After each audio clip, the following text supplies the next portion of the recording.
Well, hello and welcome to episode 5 of the Cricket Surgery. My name is Vasant Iyer, and today we're once again very excited to bring to you our discussion and analysis on one of India's most enigmatic batsmen, captain, and fielders of all time, the great Gatsby himself, the man with the magic wand, Mohammad Azharuddin. And to start off our discussions, I have, as always, my friend Aditya from Ahmedabad. Adi, how are you doing? Are you excited to talk about Azhar today? Oh, absolutely. This seems just the right day to talk about him. Team struggling, having trouble with all kinds of things. So, absolutely. Ready to go. Well, why don't we start off with like the elephant in the room? I mean, like I think anybody who would watch this video would feel that this man is controversial. I mean, everybody remembers the latter stages of Azhar's career, and the whole fixing debacle that happened. So I maybe we start off with talking about why we chose to discuss him, because I think that would be a nice point to start. What did Azhar mean to you, and why are we in our fifth episode taking on such a controversial figure?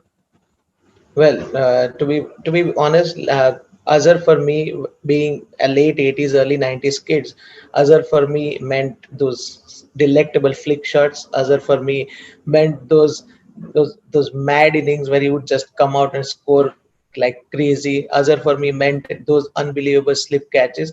Azhar for me meant the entire nonchalant thing. More than anything else, Azhar for me growing up meant the captain. You know, most of the 90s he was the captain, of course, barring a few short stints here and there. So for me, Azhar was the captain. I know when you are young, you tend to associate more with those figures, but even growing up, it just gave me perspective.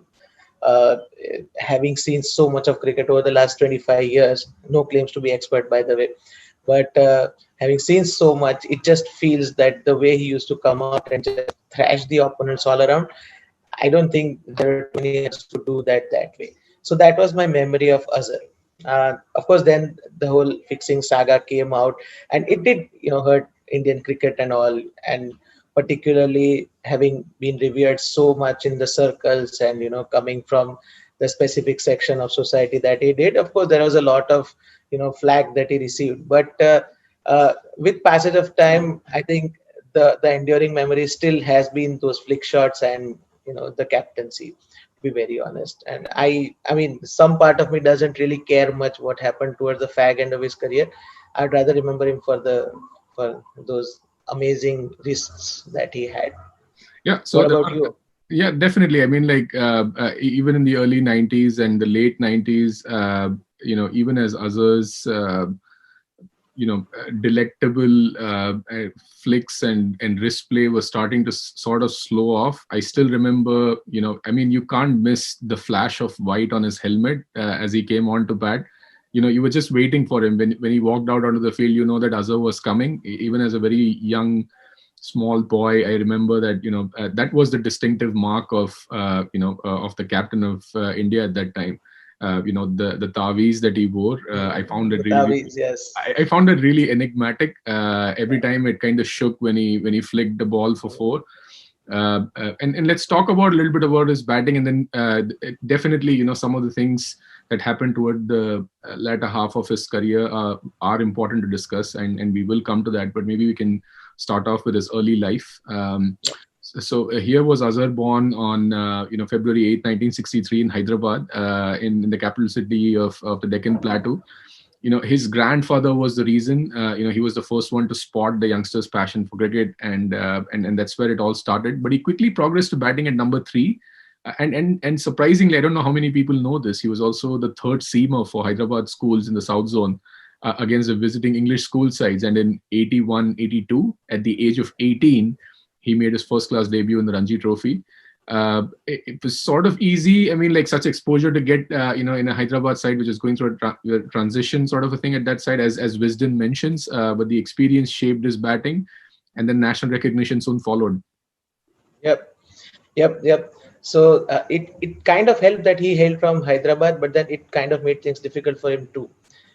coming not from the traditional Delhi Bombay school of selection. And it was a time when you had to be influential to merit a selection in the team. So I guess run scoring might have been a little easier. The other way to look at it is he always was playing the better teams. So that way, his domestic runs did count for a lot, and I think everybody was thankful to the selectors for picking him off for that fantastic England home series. Well, to be honest, that was not a real fantastic series in terms of the result that we got, because that was probably England's last Test series win in India for 28 years. Was it? Yeah. So they won in 1984, 85. Then they had to wait till 2012, that Cook series. So selectors spotted it. I think Sunny Gavaskar had a say in selection of Azharuddin following one of the Irani matches that he had seen. And then boom came the famous debut trifecta. Right. So that is the stuff of legends. I don't think any other Indian has had a debut series quite like that. Yeah. Right. And when his national recognition came, on the heels of a double hundred for South Zone in early '84, I was in the Duleep Trophy with a place on the under-25 tour for Zimbabwe. He didn't make it to Pakistan at that time, but obviously Pakistan was no place for youngsters coming from India unless your last name was Tendulkar or Manjrekar. Oh, well. So in contentious circumstances, Kapil Dev was dropped from the side at that time, and Azhar was brought in to replace Sandeep Patil for the Kolkata Test, and the rest is history. And everybody knows that he started off with back-to-back hundreds. Yep. So that's really the stuff of legends, right? It was known that he had, and particularly what impressed everyone with those innings, of course, besides the humongous achievements of 300s in 3 matches, was the way he just seemed to belong. I think the reference to Shubman Gill of today is pretty apt, that whether or not he scores or not, he just seems to belong. It's just the ease with which those guys just take to Test cricket, which is like absolutely phenomenal. I remember Azhar in those days, even till his late, was extremely wiry. He used an extremely light bat, compared to the old, Clive Lloyds and the Sachin Tendulkar bats that we grown used to seeing with these thick edges. His bat face used to be almost as big as Sachin's edge. So so that makes it all the more unbelievable that he used to rely only on timing, and the fact that he started using his wrist, that was something that nobody had seen coming. You have the traditional school of batsmanship like Sunny Gavaskar, Dilip Vengsarkar at that time, Gundappa Vishwanath had just retired. They were proper batsmen who would treat the ball. An offside ball would go on the offside, an onside ball would go on the onside straight. Here was a guy that came along. It was weighing again all of 25-30 kg at that time probably, and then he would take the balls from the seventh stump and just flick them nonchalantly to mid wicket or square leg, and the bowlers just lost their minds. I think before England could even figure out what was going on, Azhar was on his way to 300. In fact, we might discuss later, England never managed to figure him out fully. Yeah, for sure. I mean, at the end of this, he was also by the end of these three, hundreds, he was already hailed as a prophet among the Indian kind of group of batting gods, and then also followed 4 international hundreds, including centuries at Auckland, Lords, Adelaide, Cape Town, Colombo, and Wellington by the end of his career. At the end of his England tour, though, he mentioned that it's not as if we were hitting the ball as if we wanted to take the cover of it, but there was just so much loose bowling, especially from Malcolm, that's Dion Malcolm. That was easy to send the ball speeding down the slope. He also mentioned that I always knew that the ball was going where I aimed to hit it. You mentioned the light bat.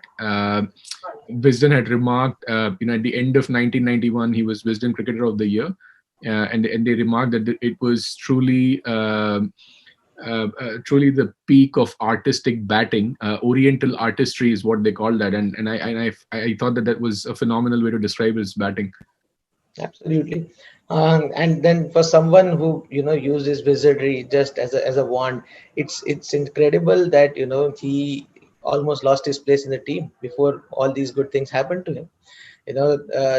There's this famous story about him going to Pakistan as a member of a team led by Krish Shrikant. Of course, it's the same series that you have the photo at the back, right?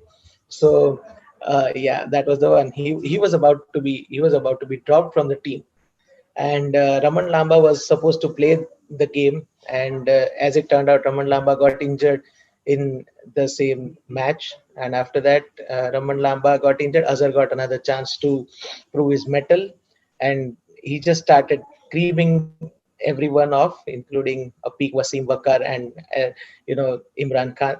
Scored 100 in that series, retained his place for good, and then he was made captain Yeah, of yeah. the team.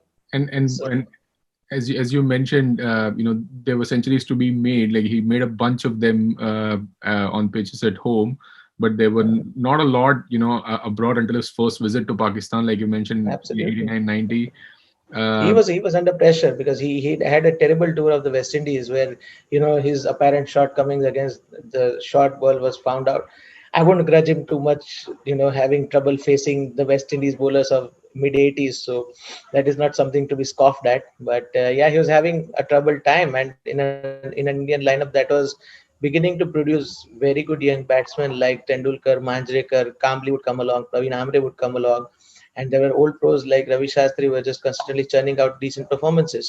So in that sense, he was under pressure as a batsman, and after that, the rest, as they say, started becoming a history. That Pakistan tour, in fact, was a watershed moment in Azhar's career too, because that tour led him to be the preeminent middle order batsman for India, and immediately after the tour, he was offered the captaincy of the team.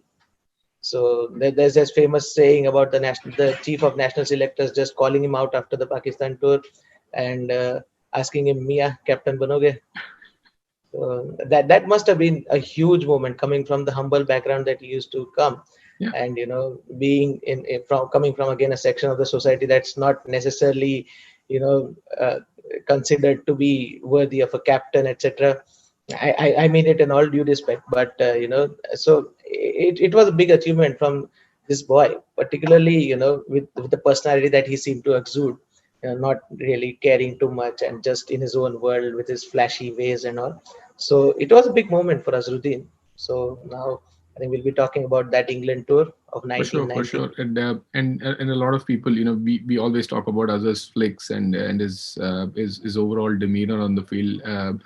But because you mentioned Raman Lamba having to withdraw in the first test that Azhar eventually played, he actually saved his place for the next test with a record equaling 5 catches in Pakistan's first innings. Uh, And I think Mohammad Azharuddin's slip catching was also obviously one of the one of his greatest skills. But when he also mentions that it's not something that came to him naturally.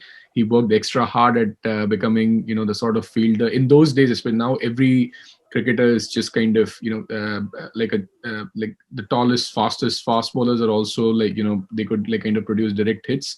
But back in the day, in the 90s, the sort of fielding that Mohammad Azharuddin got in, and Ajay Jadeja, for example, again like another infamous person because of his dalliances. Like it's very very important to mention that Azhar's slip fielding also kind of gave him the confidence to kind of perform with the bat in the manner that he did. Absolutely, absolutely. He was just so good all around all around on the field. Just that wiry individual who just roam around, that restless energy bumbling around while in the field, and he just used to make. I mean, I think the comparisons with Mark Waugh are apt as a personality and as a batsman. Just both would be just these cool guys, just snaffling up catches, not making a big deal about it. Both were unbelievably risky in their ways and all, and so absolutely, as a catching, I think that there were people who would say that I would just go to the ground to pay to watch as a field all day. So Yeah, he was just that kind. He was a natural. He was a natural, basically. I think if there's one quality that you would describe Azharuddin as, I think it's natural. He was just natural. I don't think he always, confined to the rule book, so to speak. But pretty damn good. Yeah. it's a great point that you mentioned that he's a natural.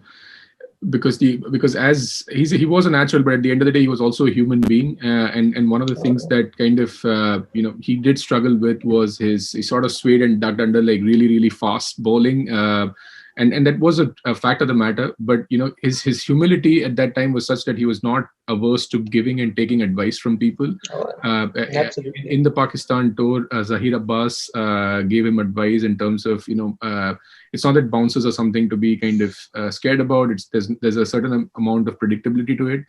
He also advised him to kind of change his bat grip in a manner that his right hand went further around the handle, and then Azharuddin realized that he could stroke the ball with way more assurance and control. Uh, That gave him also a better leverage to counter the swing, right? That Wasim and Wakar used to produce at that time along with Imran, and that famous story goes that it just helped him prepare himself for that unbelievable England tour of 1990, right? So he was humble enough to take advice from Zahir Abbas, and that probably kickstarted another glorious chapter in his career. Yeah, and again, like India has always produced batsmen, with glorious stroke play, amazing flicking ability. There's Tendulkar, there's Lakshman, there's Dravid, and of course Azhar himself. All of these batsmen have been good at flicking the ball or like kind of turning it away from their pads. But again, like we kind of go back to the enigma that Azhar was, and one of the most enduring qualities about him was the way in which he celebrated his centuries. It was just so easy going, like you mentioned. He was a natural, and it sort of almost seemed that he was asking people to sit down instead of like making a big deal about it. So every time he got to the Calm century, he down, was like, okay, calm just down, sit down, just sit down. And then Rohit Sharma calm has a down. little bit of Azhar in him. When he gets to his hundreds, his celebrations are quite similar to Azhar. Even his stroke play. Uh, Yeah, absolutely. It's just that easy manner of stroke play. So I think in the first 15 minutes of this podcast, we have compared Azhar to Shubman Gill, Rohit Sharma, and Mark Waugh.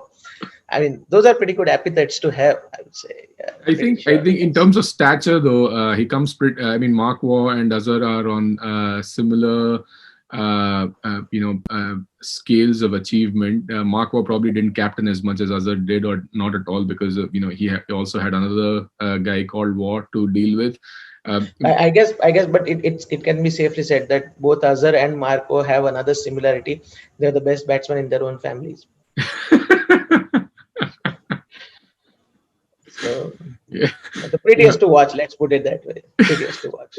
So, around, even though he had little experience of leading sides around this time, that, in the early 90s, he was made captain. And in the other part of it, it is absolutely incredible that, in the early part of his captaincy, he made 192 runs in Auckland. Yeah, I And, think I think I think as I think for a perspective, we need to start with the England tour probably. yeah, sure. That's the first series that he was anointed the captain. Again, not the one to be exactly blessed strategically, not the one to be having the best bowling attacks in the world with him. There is this famous first test at Lords. The incident goes that Oh my God, this he. Graham Gooch hit 500 runs in total. See, you know what happened, right? At the toss, Azhar won the toss and he decided to field, considering the skies were a bit grey. The thing is, things just turned more and more grey with every passing moment for us. As they do So mostly in England. yeah, absolutely. So, and they just kept getting worse and worse. Graham Gooch scored 333 and 123. So, as a captain, he was not yet quite there probably, but as a batsman, he more than made up for it. Now, And in the let's talk same about match, that Lord's innings of his. Let's talk about that. yeah. So. So I mean, like in spite of him being out on the field for like I mean, anyone having to, least of all being captain, right? Anyone having to bear the brunt of triple century assault by an opposition batsman. Even if you're anyone of the 11 members on the field, it's still very, very difficult to kind of accept, digest, and physically, it must be really, really hard to endure. But he was the captain at that time, no less. And in spite of the monumental task ahead of him, the lead that he had, that the amount of runs that we trailed by, Azhar still produced an innings of 121, which Wisden kind of still waxes eloquence about even today, that it was just one of the most phenomenal stroke plays ever seen. They are saying that the people who were present at Lord's said that it doesn't matter what Graham Gooch scored. Azhar's innings was the innings of the match. And Graham Gooch had scored 333 and 123. And in spite of that being the case, Azhar's 121 has still more takers as as an innings worth watching. He just came out. He was probably a little frustrated at having had to field and all. He just kept going at every single ball, trying to just knock it out of the park, and in his own way, actually, not even thrashing everything. He just kept playing strokes and strokes and strokes. So the legend has it that he came in around 150 for 3, 160 for 3 at that time, and just started stroking the ball so unbelievably that within the next 170 runs he got to his 100, and that 100 took all of 2 hours and 10 minutes. That's just a little over a session, right? And that 100 was scored of 85 balls, and it contained 20 boundaries. So it's literally one boundary every 4 balls that he has hit. And this is an England team that was pretty good at home, that had scored 600 plus runs. And this was the opposition captain who had arguably come up with the worst decision of the match by choosing to field after winning the toss. Yeah. So it's crazy, crazy, crazy. So that's a crazy innings. And Richie Beno and everyone else who was in the commentary there, John Arlott and everybody, they just stood up to applaud that this is something really, really special that we are seeing. Of course, there are other bigger stories in the match too. The Kapil Dev story of hitting 4 sixes to avoid the follow-on. India eventually going out to losing the match on the final day after Gooch, sent us on another leather hunt in the second innings. But in spite of Who makes a that, century after a triple century? It is just, it should be illegal. the They should other way, have called the cops. the other way to look at it is who concedes a century after conceding a triple century. So yeah, and You and find still, in spite of novel all ways. this, in spite of all these rubbles, it's still that 121 in a match that had 600 and 450s and whatever it was. It stood out, and Yeah. that was Azhar probably. The crowd at Lords just thanked heavens that England won and Azhar scored. So, And yeah, and phenomenal. again, like we were just discussing about the fact that at the end of this, he was Wisden Cricketer of the Year in '91, Yeah, and it was called Oriental Artistry. There was this shy, innocent, polite, God-fearing human at that time. Again, like he was that's the manner in which he was perceived. yeah, And again, he placed the ball through square leg and mid wicket with with just a little flick. At the instant of impact, the ball was dispatched. The ball it made was just contact, and by the time it you was blinked, gone. it was through mid wicket. Line meant nothing to him. He picked on length, It and didn't that was matter. it. If he thought the ball was going to go on the leg side somewhere, it was going. Yeah. So I think again, the you know that being the appetizer, that Lord's innings being the appetizer, is something that's very incredible. The reason why we keep coming back to him being the Wisden Cricketer of the Year is what followed in the very next Test match a couple of weeks later, right, Hmm. at Old Hmm. Trafford of all places. So a place where we've traditionally struggled pretty badly, and we've had a lot of trouble negotiating the swing and bounce. Last we played at Old Trafford in 2014, we were 8 for 4. That's the lowest probably any team has had while losing 4 wickets. So again, different set of circumstances, different pitch maybe, but again, Azhar just came out flashing, and he scored 179 in even time.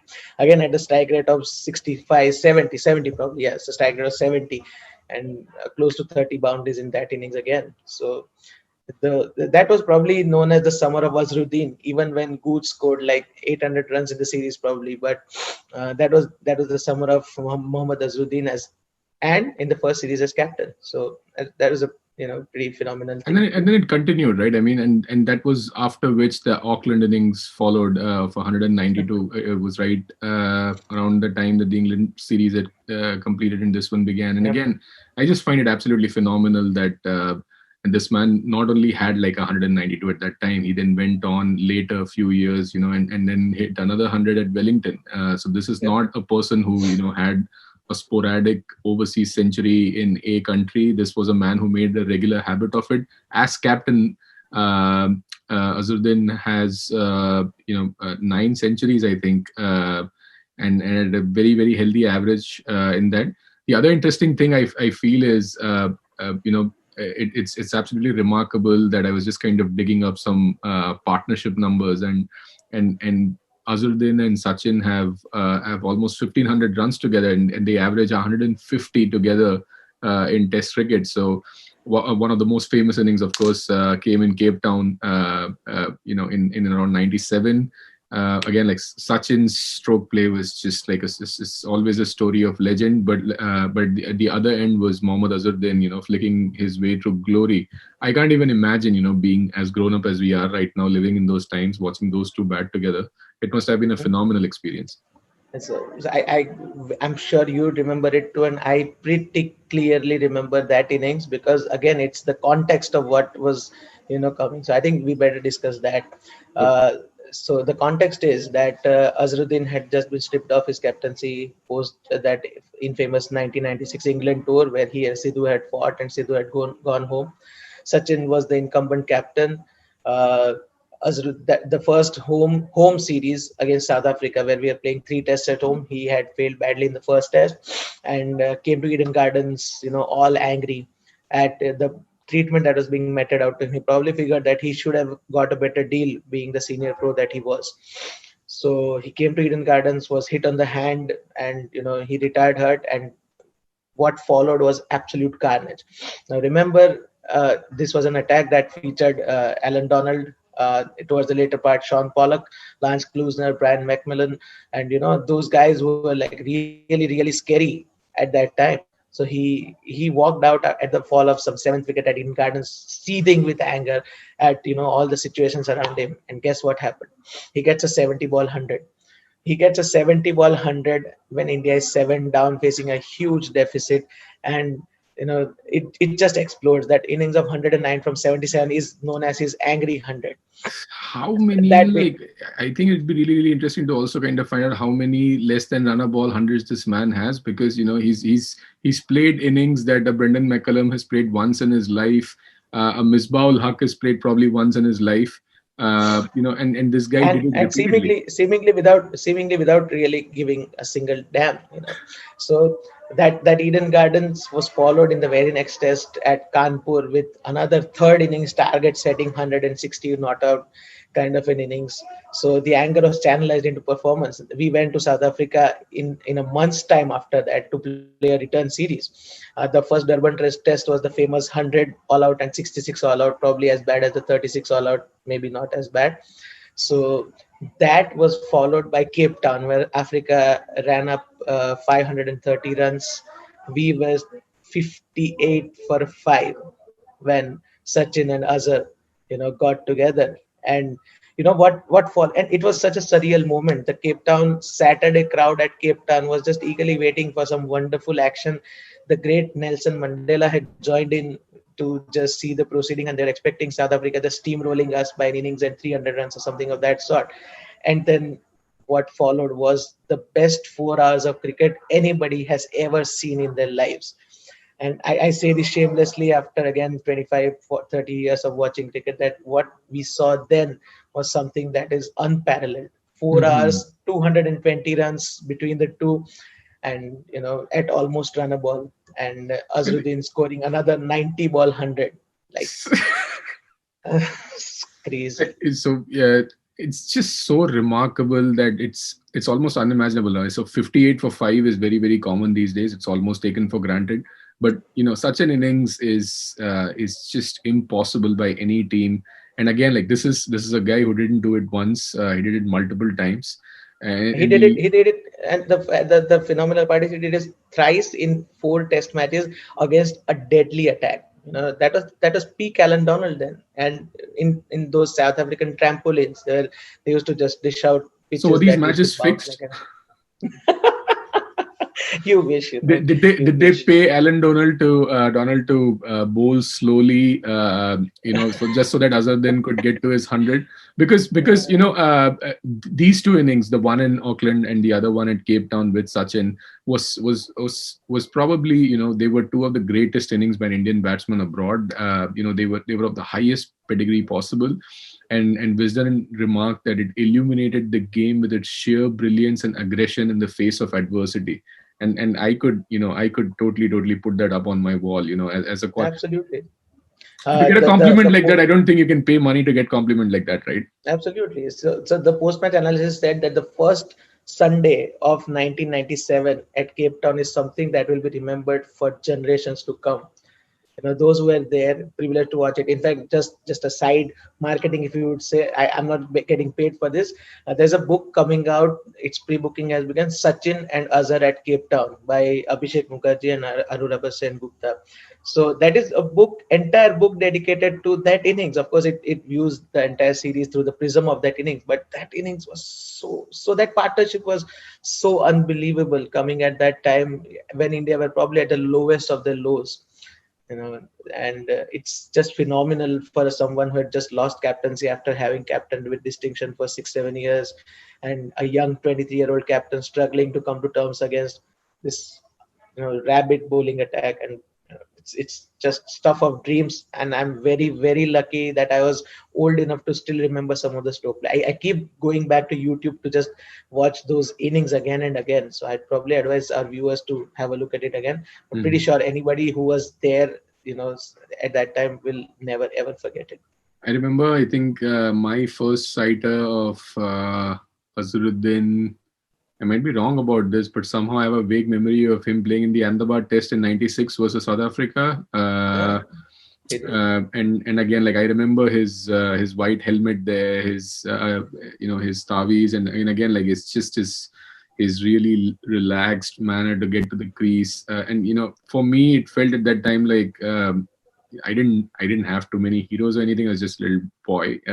But I knew Viv Richards, and I thought that this man has the relaxed demeanor. He wasn't as violent. He used a very light bat. But in terms of the enigma, again, like he comes very close to Viv Richards. I have to agree. In terms of we've talked a lot about Test cricket. I think it's also important to mention that this man is a behemoth when it comes to ODI cricket. Over 330 matches, 334 in total. Over 150 catches and close to 10,000 runs in ODI cricket. So this was not again like a record holder. Yeah, and at a point of time was a world record holder. Yeah. So I think 90s was punctuated by Sachin and Azhar across formats. Probably, people might disagree and all, but for anybody who's grown up in the 90s, it was Sachin and Azhar across formats. So even as I think he's the only captain to have led the country in 3 World Cups, right? MS did it twice, Kapil did it twice. I think Kohli has done it once, Ganguly once. Yeah. So he's the only one to lead our team thrice at World Cups. What? Yeah. So which World Cups did he lead? So 92, 96, 99. 3 World Cups. So Dravid made the most runs in a World Cup, which is a record under Azharuddin. Yep. So Ganguly and Dravid made those runs in Taunton under Azharuddin. Yeah. We did. So he's the only one to do that. Again, some questionable decisions came his way, and all those things did happen. But that's really Indian cricket in the 90s. So again, like we've talked enough about his just crazy numbers. We've talked about his artistry. Again, I think it's important to keep coming back to the human being he was. It was not just like a myth that he was a great guy. I think why he appealed to everybody was again because, and even till date, right? In 2016, Yunus Khan was having a torrid time in England, scoring 33 and 25, 28, those kind of runs, just like low 30s. But and they were trailing 2-1 in the series, but in the final test, he bought out his A game. It was a murderous 218 that helped Pakistan win and gained a crucial first innings lead of 214 runs, almost his entire score, and they eventually won by 10 wickets. I wonder what that feels like, winning by 10 wickets in England. I mean, as long as we are putting up a good fight, it's okay. So anyway, okay. So he mentioned it was hard work. It was hard work for me, and Azhar talked about his batting, his staying in the crease. He said that I trust other at that point. So I was just saying that Yunus Khan eventually scored the 218 runs. It led to the 10-wicket win. Yunus mentioned that it was hard for me. I received a call before the game from Azhar, and he talked about my batting. I trust other people and it worked for me. That's what Yunus said at the post-match presentation. Imagine, a high-profile series like that, 16 years after the fixing allegations, and here was possibly Pakistan's greatest batsman, saying that Mohammad Azharuddin kind of helped him out. And the interesting part was when Azhar was asked, "Why did you help me?" He was like, "I just couldn't take it. I didn't like seeing a player Yeah, who scored 10,000 runs bat in yeah, this manner." So he yeah. felt that it was his responsibility to rectify his errors. He called him up and advised to stay still and inside his crease, as it would be easier. Because Yunus was shuffling around the crease a lot at that time, and they both kind of knew each other since his debut in 2000. Uh, uh, uh, 2000, yes, 2000. yeah, Yeah, and he mentions that he's a Azhar mentions that Yunus Khan is a very good friend and a human being. We all know that King Khan is a great guy. So Zahir Abbas' advice earlier from his tour to Pakistan, he kind of paid back Pakistan with advice like this. And again, like a lot of people will say that this is an Indian fixer with a controversial name who's helping out Pakistani cricketers, but that's not the deal. This is just one cricketer reaching out to another cricketer, I and think just Wasim Akram does this to Indian cricketers all the time, right? Talks to Indian pace bowlers whenever he's around, and so I don't think that's really the case about it being an India versus Pakistan kind of a story. Uh, Absolutely. So really, it's phenomenal what kind of a career he had. It's tragic what kind of an end it had, and I think the ending has got a romance of its own, right? For somebody who started off wanting to play 100 test matches for his country, it's a travesty that the career ended at exactly 99 tests. But then the romance in it lies in the fact that he began with 100 and he actually ended with 100. His first test innings was a century, and his last test innings was also a century. So in between, it's seen some unbelievable highs, some unbelievable lows. It's become very brash, very bad. He's had his altercations with teammates and enemies, but it was a career that summed up probably the India of 80s and 90s. And any discussion about India of 90s is probably irrelevant or incomplete without Azhar prominently featuring in it. yeah, I think there was a That's little my bit take. of a Salman Khan vibe to him towards the end. That he was. He just got too flashy. Yeah, he Yeah, he got just too got really, really flashy. flashy. I mean, like, see, this was a man who was always impeccably dressed too, and he was very, very well groomed at all times. Even when he went out to the toss, his blazer, him and Yeah, his absolutely crisply ironed shirts and his blazer, those were like a thing of legend at the time. But it got too much. The his watches got more expensive. Started using exotic perfumes, and yeah, taste in women changed. So and yeah, that this was, was I think again it was a product of the times. The whole philandering thing was viewed in a pretty bad light. That gave him a pretty bad name. It may or may not matter to us right now, but at that time that was considered a big deal. Falling for another I just woman, falling out of a marriage, and all. So there are personal issues, flashiness, personality, cult, and all. I think it just got to him towards the end, probably. yeah, so, Yeah, he handled fame and fortune so well for so many years. In his article, my friend Azhar Suresh Menon writes that he suddenly became a man who could handle neither. He was sort of becoming a cliched personality, even if a delayed one.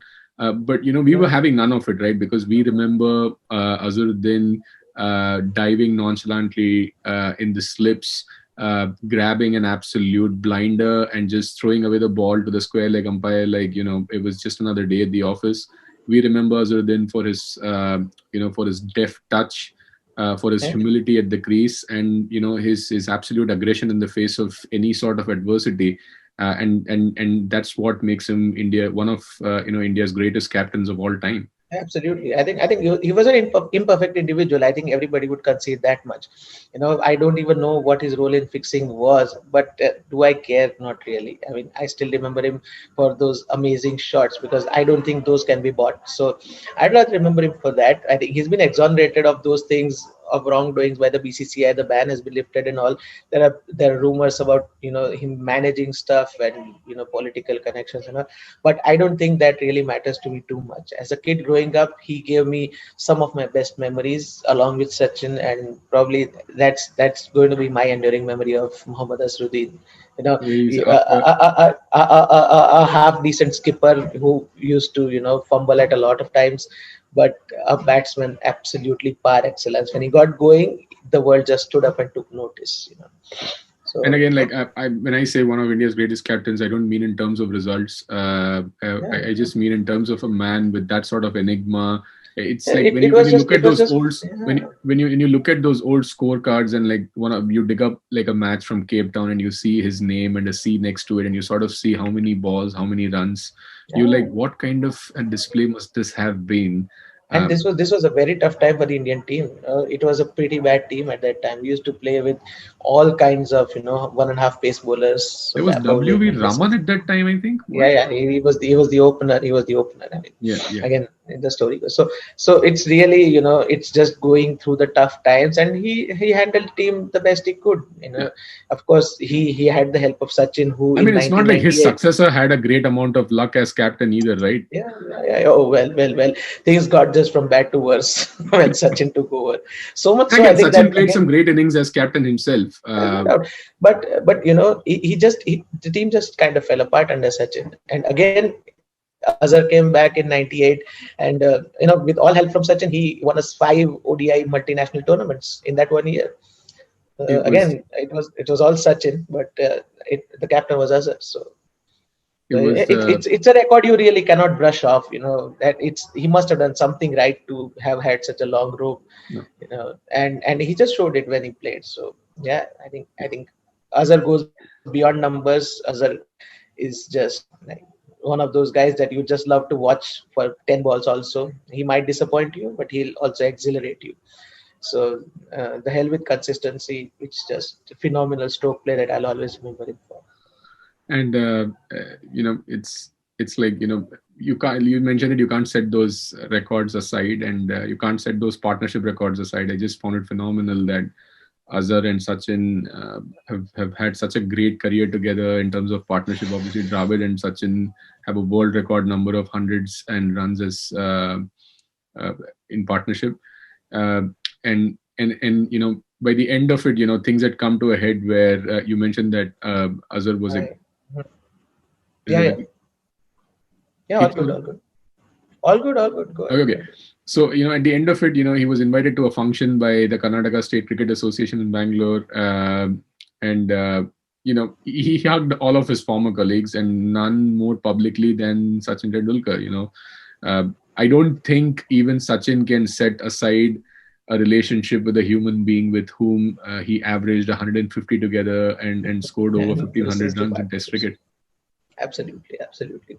So I think it's for the perspective. I think that's the main purpose of doing this today, right? That it just helps you gain the perspective that stop vilifying the man, remember him for what he was, and uh, I think I that's a think good note to end. Yeah, I think it's easy to say that he cheated the game, he cheated us, he cheated himself. But I don't think that's true. I think he gave us a lot of joy, and He gives us a lot of joy. Yeah, I yeah. mean, it's upon you to choose. Did he bring the game into disrepute? Probably yes, probably no. But Now, then, but I then just to be want to very put it honest, on. I just want to put it on record that legally he has still not committed a crime, and fixing exactly. was not. It is still not a crime in India, and Dream 11 accepts money, even though betting is illegal in India. Now there are apps that do this for a living. They take money from people. This is exactly what Azhar was accused of, on obviously a more serious note. Well, I'm I just kind mean, of making light I of think it. I think it's as much of a crime as staying silent while somebody is sitting beside you and influencing the players of a franchise. Yeah, yeah. Sounds like somebody very familiar. We may lose Yeah. out a few viewers because of this, uh, So, no, but I don't think absolutely. our viewers care. Yeah, I don't think they do. But anyway, I think So. like that sort of brings us to the end of this episode today. Unless Adi, you had anything to add about Azhar as we close off. No, absolutely. I think it's time we looked at Azhar beyond the numbers, which are still very very good. 22 test hundreds and almost 10,000 runs in both formats. It's damn good. But I think we looked at him beyond that. We look at him beyond the whole fixing thing. Of course, it is not going to go away. But it's 15 years of wonderful memories of insane stroke play, great partnerships, superb catches, and so just to be happy, just helping us through our childhood. It's that memory of Azhar that I would like to sign off with. Earlier conversation was his similarities with Hansi Cronje. Hansi Cronje was probably not as accomplished a batsman as Azharuddin, But again, he was also captain of South Africa at that time, and it was a very, very unfortunate situation. People think of Sandpaper Gate from 2018 and Steve Smith crying and David Warner crying, but the tears that we saw from Hansi Cronje broke all our hearts at that time. Yeah, and it left us very, very vulnerable. And again, there were a lot of similarities between these two gentlemen in terms of the kind of human beings that these are not bad human beings. It's just an unfortunate thing that happened. They got carried away. And then Mohammad Azharuddin also had to pay dearly with the loss of his son's life in a motorcycle accident, which was also very, very tragic. So, this man doesn't deserve hate. If anything, maybe, if that's the manner in which you want to treat him, don't give him public positions, but you continue to do that and still kind of vilify him. That I just feel that it's very, very unfair. We're just very, very glad that we could bring to you our discussion on one of India's greatest slip fielders and its most enigmatic personalities. One of India's best batsmen. He's one of India's best batsmen. Maybe not a top 3 batsman, but he is. He would definitely feature very closely in the top 10 batsmen that India's ever had. Yeah. But yeah, so keep. I hope you enjoyed. We hope that you enjoyed this episode, and please send us your suggestions. Share, and subscribe, please. Definitely do, and please share this video link with your friends, and we'll continue to look for opportunities to improve ourselves.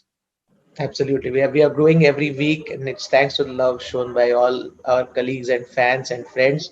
So we just hope we keep growing, and let's make it a more inclusive family. Thank you.